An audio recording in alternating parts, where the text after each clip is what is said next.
So Mike, thank you for letting us in your house, and I'd like to ask you all things oceaneering, but when you say the name oceaneering, I told somebody, over 5 years ago, hey, I'm gonna go to work for oceaneering.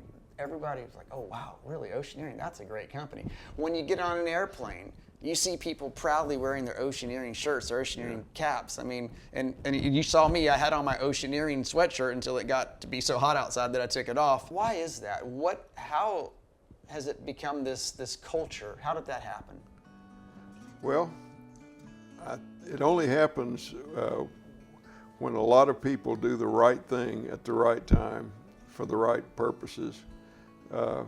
And that's very difficult. You can't make that happen. It just has to happen because of the people involved in it. It's unbelievable, the culture at Oceaneering. I mean, it's one of the reasons why I've said, I wish somebody would have told me about this 25 years ago, because I could have skipped my previous career and just come straight to Oceaneering. I mean, yeah. You bring a group of like-minded people together, and then it becomes self-controlling. How much of that would you attribute to the success of Oceaneering? I think it's 100% the reason for the success of Oceaneering. It's not all our fancy tools and things that did it, it's the people.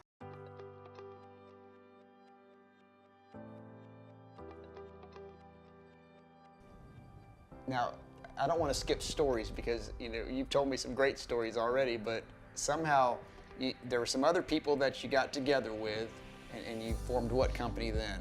Or am I missing any stories? And I don't want to miss anything. Well, there are a lot of stories. I know there's a lot. A lot of stories. That's the problem. Yeah, you don't have enough battery in that camera for the story. But what happened was we had a falling out. We, meaning a small group of divers, had a falling out with a man who had the insurance that we were operating under.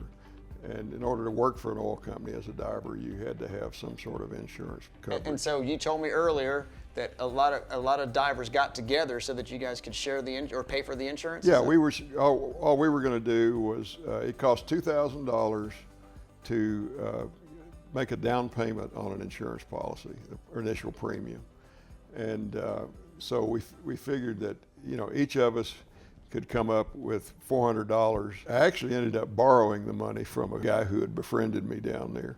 We bought our insurance policy. We formed Worldwide Divers, which was, of course, a big name for 5 guys working out of a rent house in Bayou Vista.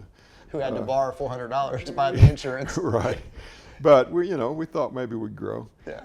So what happened was Union Carbide Corporation had bought a diving company named Ocean Systems, and they had funded mixed gas research, and they were doing some very good research on the technology of decompression. So they moved into town, into Morgan City, and they were trying to hire the best divers, and a couple of our guys were considered the top divers in the area.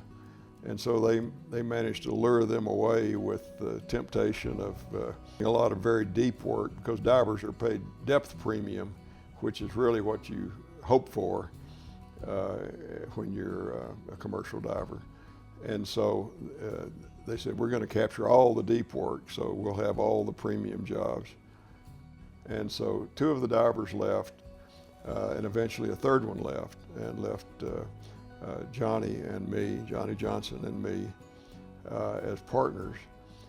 We had each just taken 20%, but I told the 5 guys, I said, look, we could either do 20% each interest, and that's fine with me, or I can run the business, do the payroll, that kind of thing. But if I do that, then I want 40%, and you guys each take 15%. So they all decided they preferred that method, because we didn't think owning any shares or interest in the company would amount to much anyway. We all had our own equipment. Right. We all charged our own equipment rental charges, and we all got diving pay.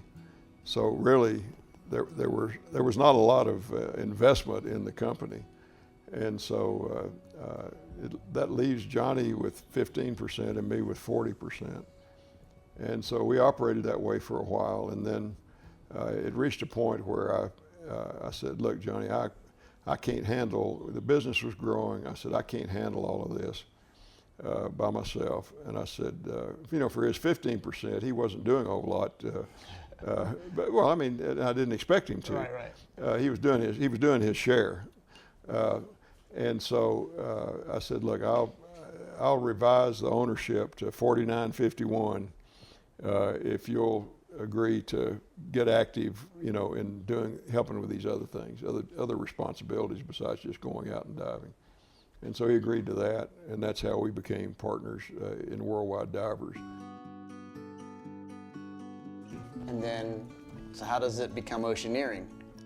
Well, we merged Worldwide Divers, You and Johnny. Johnny and me, Uh-huh. with California Divers, which was started by Ladd Handelman, his brother Gene, a diver named Kevin Lingell, and a diver equipment maker named Bob Ratcliffe, the inventor of the Rat Hat. And then included in that was a merger with Candive, which was owned by Phil Newton and a guy named Don Leo Jonathan, who was world's heavyweight wrestling champion. They were a Canadian-based operation out of North Vancouver. So we merged all three of those companies and started working as Oceaneering. Okay, so now you're a diving company, and then you're being asked to go deeper and deeper. Is that accurate, like for your dives? That's correct. And so we're starting to see some new technology show up, these different types of suits. Is that what happens after, so you're diving, scuba diving, and then you start to use these suits? How does that work? Well, it turns out that even when I arrived in the Gulf of Mexico, nobody was diving with scuba gear commercially in the Gulf of Mexico, because you really needed to have communications with the surface, which meant you had to have a hose or a wire. If you have a wire, you may as well have a hose, and you also enough breathing air that you can stay down pretty continuously if you're working at a shallow depth. So they were using things like Desco masks, but this is before the invention of the Rat Hat. And I quickly adapted to that. So basically, you're down in a suit, but it's connected with air at the surface. Well, you have a mask on, which is connected with a hose to the surface. So just a mask and a hose to the surface. Yeah. And you got a suit on of some kind. Right. In the Gulf of Mexico in the summertime, we typically would dive in coveralls, cotton coveralls. So just to protect ourselves from the barnacles and things. Right. So what's next then as far as technology goes? Because you start to get into these suits that we see, gym suits and wasp suits, is that correct? Yes, and the rationale for that was in one of our first board meetings, Phil Newton, who was a really inventive guy, we went through a typical Harvard Business School analysis led by Matt Simmons, who was the guy who raised the initial venture capital funds for Oceaneering. And Matt, in his Harvard style, stood up at a blackboard and listed all sorts of things that could threaten our business or boost it. We had on the list were things like a pill that would eliminate the need for decompression, wild things like that. But one of the things that Phil Newton brought up, which I had never thought about, and I'm sure no one else in there had, is the development of a capable one-atmosphere diving suit. And we had already started to understand that with depth, prices go up costs go up sort of exponentially, and risk. And a one-atmosphere diving suit, like a GEM or a WASP, would be a huge breakthrough because there would be no more need for decompression. Now, you'd be limited in what you could do in the suit, but we knew that you could adapt things, maybe make it work better and all that. So when we finished our analysis there at that early board meeting, and we were erasing things from the board, each person would vote that, well, no, that's not as important as what's left. And then finally, the one thing left standing was this one-atmosphere suit development. at the time, nobody was working on it. And so a few years later, when we started reading that there was a company in England that was developing a new one atmosphere diving suit, we remembered our exercise and ended up negotiating to buy the rights to it. And that put us into the one atmosphere diving business. But that had its limitations as well. And then the water depths continued to increase beyond that, and it became necessary to go to remotely operated vehicles. Okay, so where do you come up with that? So you guys are all divers, and you've got suits and you can get deeper, but like where does the idea to do robots, ROVs, come from? Well, the Navy had funded the development of a small remotely operated vehicle. It was strictly for observation, and it was about the size of a medicine ball, I guess you would say. Bigger than a basketball, but not a lot bigger. And there had been some publicity about it, but all it could do was observe. Could not perform any tasks. But we decided that we needed to follow this technology a little bit. So we tasked Johnny Johnson, who's not trained as an engineer at all, to go to a demonstration.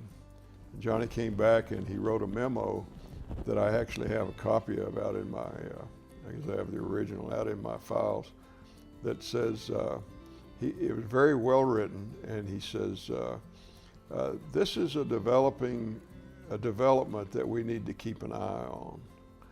And so that was the first ROV that we had ever seen. And it didn't take long for that to become a real factor in our business. So what did you guys do? Buy an ROV? Did you develop or build one? Or? Well, we actually, one of the things that we did was we merged Oceaneering, or we acquired Ocean Systems, was acquired by Oceaneering. And with that, they had already started developing some technology, and that's where Dick Frisbee came from. They had started developing some technology with ROVs that we actually had not. We had lagged behind in that. But through this acquisition, we gained some real expertise, and there was another ROV company, and I cannot think of the name of it, that we acquired, a small ROV company that we acquired as well. So we basically did it through acquisition, and then from there a lot of internal development. So now we've got ROVs, but then all of a sudden we start getting umbilicals, and we start getting vessels, and so how does that come about? Well, we also acquired an inspection business. Okay, I was coming to that, but yeah.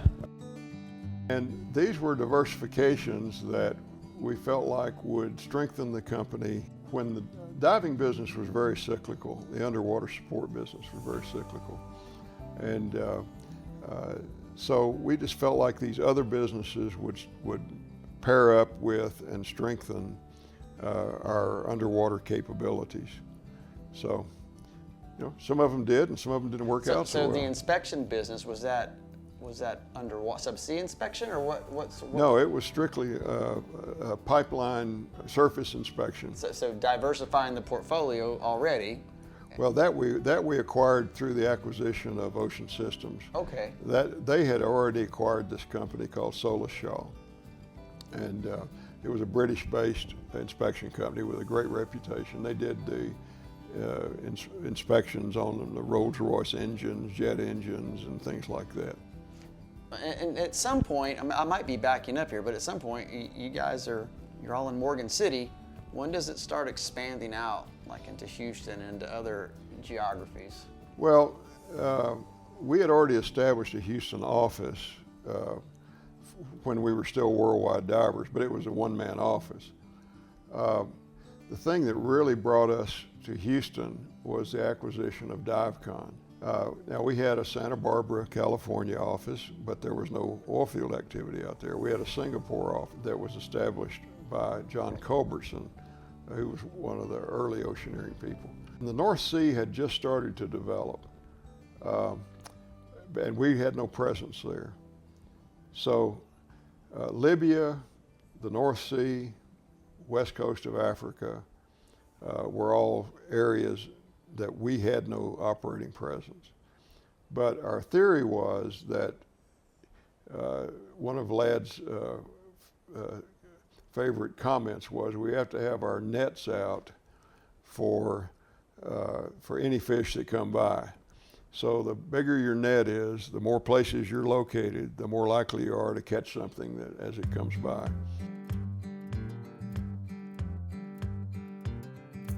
We kept diversifying, and I don't know what came first. Was it the ad tech stuff, like the government stuff, or was it entertainment systems, or was it? Well, I guess it wasn't the AGV. I guess let's start with entertainment. That's the easiest one. How in the world did this diver from Tennessee who moved to Morgan City, who got a bunch of people together, created this company called Oceaneering, get into the entertainment industry? Well, I mean, I had very little to do with that personally. So we tried to maintain a staff of people out in the field who were curious, who had good personal relationships with people who had needs, customers, and had the imagination to conceive ideas of how to solve that problem. And that problem-solving aspect of oceaneering is its real strength. It truly is. I mean, because now there's pictures of the Oceaneering logo in the space shuttle bay with the doors open. Yeah. How does that happen? We decided that space was another dangerous environment and involved a lot of the same technologies. That the working conditions were very similar to what a diver has underwater. Weightlessness, action, reaction. We convinced them that they needed to look at oceaneering as a potential source of skills that had been developed in a similar environment. And from that, NASA realized that, these guys are very capable at working in these hostile environments, very much like NASA is trying to do.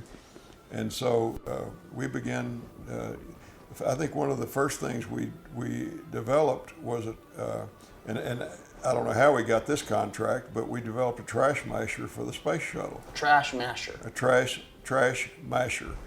I mean, literally to mash trash. Yes. Okay. And I have a coffee can out in my office that was mashed by this trash masher, and it has suffered what in engineering terms is called a classical columnar failure, where it's symmetrical failure all the way around the can, perfectly square crush, and it's how precise the crushing mechanism was on the trash masher that we designed. We also worked on designing refrigerators, and then somehow we got into the thermal blanket business, which was actually a real bread and butter business, because every time they would launch a rocket, they'd burn up all these thermal blankets, which were protecting the rocket engines and the fuel tanks. And then, of course, having our divers, having the contract to train the astronauts in the neutral buoyancy facility there at Clear Lake, put us in a lot of contact with the various people in NASA. I remember watching on television the space shuttle doing the Hubble telescope repair, and the toolkit that was designed for that, we designed. We designed and produced that toolkit that had all these various torque tools and things in it.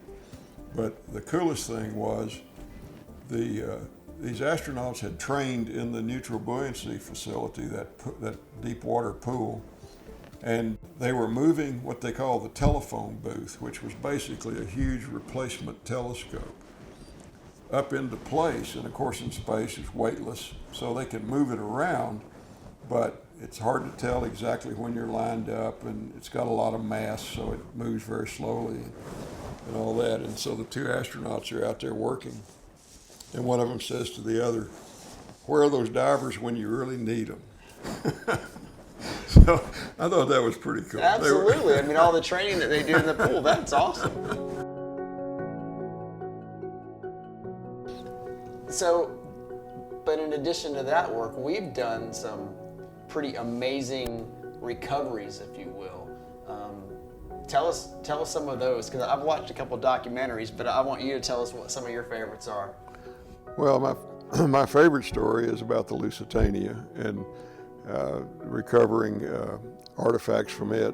We had completed a very profitable, successful job in the North Sea, and the divers that were involved in it wanted to go out and dive on the Lusitania, which was offshore Ireland. And so they wanted us to provide a vessel and the equipment and so forth. So this is the only recovery job that Oceaneering ever funded. They convinced us that they would recover enough materials that it would pay for itself. We went out there, anchored over the location, divers went down and began to explore the ship. Found that there was a huge hole in the side of the ship which had been cut intentionally, and it was an empty compartment. It was almost empty. But as they explored in it, they found some bomb fuses that had been left behind.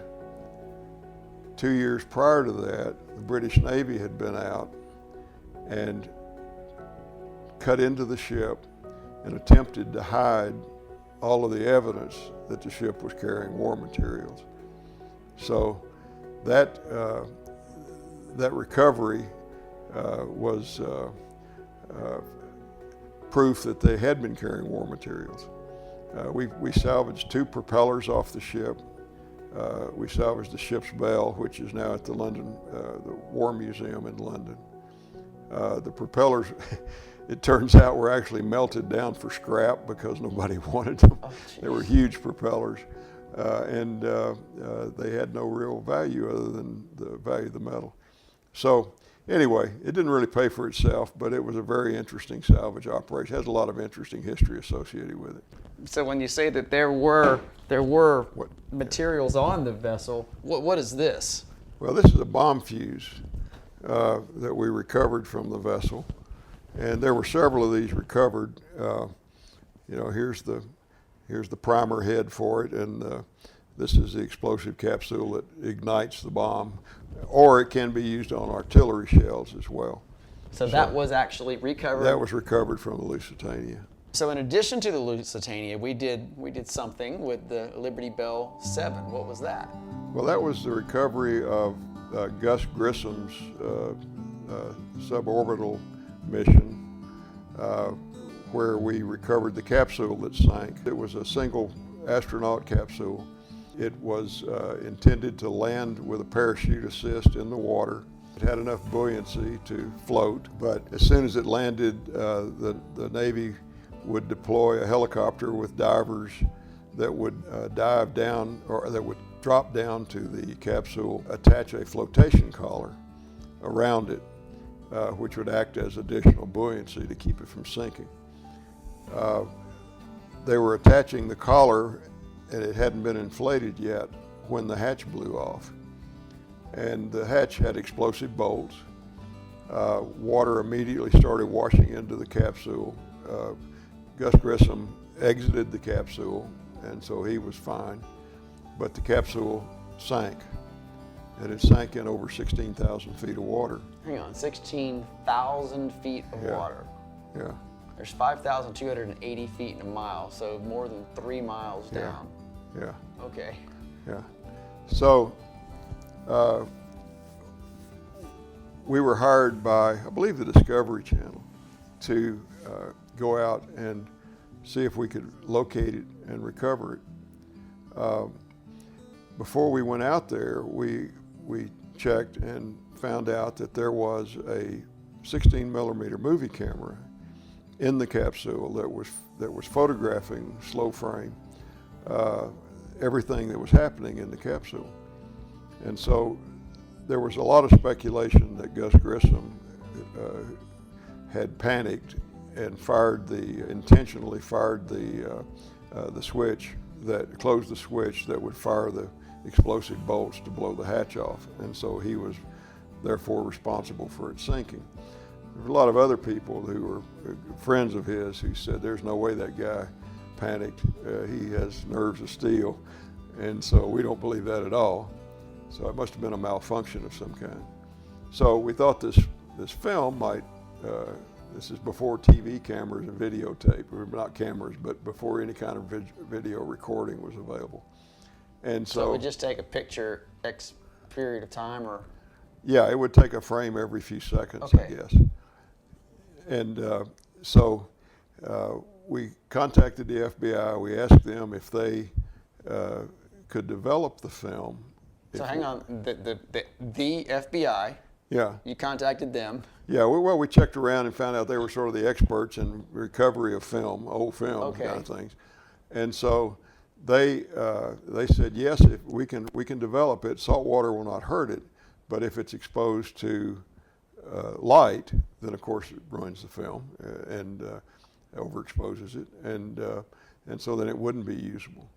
So when we recovered the capsule, we found it, we latched onto it, we brought it up, set it on deck, and of course the hatch is open. Stuck our head in there and looked, and the camera's in there, but it's broken open, and the film was sort of dangling out of it, and so it was obviously exposed to the light when we brought it up to the surface, and so it was not usable. All right, Mr. Hughes, at the end of all of my videos, I always ask this question. It's if people watching this video only remember, say, one, maybe two things about oceaneering, how it came to be, about their careers, anything like that, what would you say that they should just not forget? They should always remember this. You know, this sounds a little like apple pie motherhood, but I have to tell you that when you are in a business that puts people in physical risk, you have to have, at all costs, you have to have great safety regulations and procedures. You know, we lost a lot of good people in the early days of diving, but through lack of knowledge. We were taking risks that were beyond the ability of our equipment, our decompression schedules, and the result was not good. Oceaneering has an incredible safety record. That's the thing I'm most proud of about the company. That and the fact that its culture respects individuals, puts the customer's needs first, but does not forget the employees' needs as well. And I think that's the thing I'm most proud of. Well, Mr. Hughes, I want to say thank you so much for having us out to the Broken Arrow Ranch. It's been a fantastic time. I just want to say thank you very much on behalf of all Oceaneers, and I do get to come back, right? You bet. All right, sir. Thank you Anytime. very much. Thank you.